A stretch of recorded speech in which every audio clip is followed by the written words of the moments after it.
برادران اسلام، شہر بیر اور اس کے اطراف و اکناف سے تعلق رکھنے والے نوجوانان ملت، سب سے پہلے ہم رب کریم کا شکر ادا کرتے ہیں کہ اللہ رب العزت نے ہمیں ایمان اور اسلام جیسے عظیم نعمت سے مالا مال کیا۔ ہمیں اس بات کا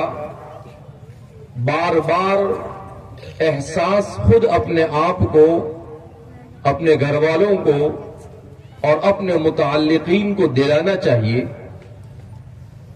کہ اگر دنیا میں کوئی خوش قسمت انسان ہے تو وہی انسان ہے جسے اللہ رب العزت نے ایمان اور اسلام کی دولت عطا فرمائی۔ ہم جس دور سے گزر رہے ہیں یہ فتنوں اور آزمائش کا دور ہے، اور اس دنیا میں انسان آیا ہے تو اس انسان کو کسی نہ کسی قسم کے فتنے سے دوچار ہونا ہی۔ دنیا میں کبھی ایسا نہیں ہوا کہ انسان بغیر آزمائش کے اس دنیا سے چلا گیا،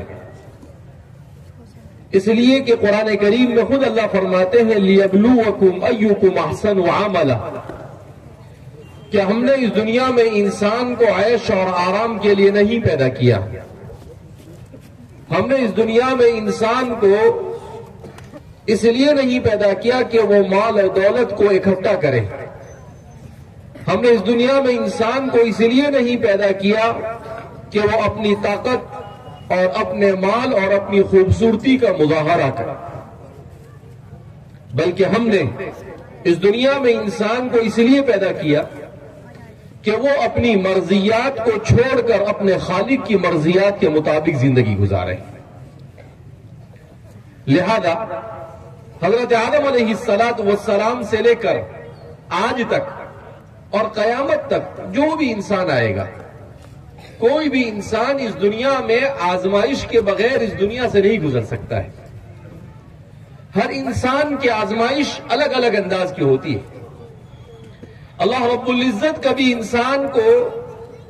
طاقت دے کر آزماتا ہے کہ یہ طاقت کا استعمال کیسے کرتا ہے۔ یہ طاقت کا استعمال کمزوروں پر ظلم کر کر کرتا ہے، یا طاقت کا استعمال مظلوموں کو ظلم سے نجات دلا کر کرتا ہے۔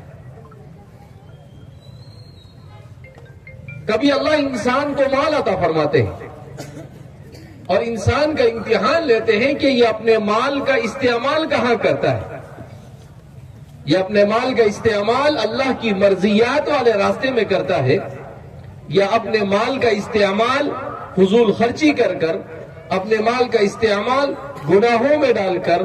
اپنے مال کا استعمال بیکار چیزوں میں ڈال کر وہ اپنے لیے اپنی عاقبت کو خراب کرتا ہے۔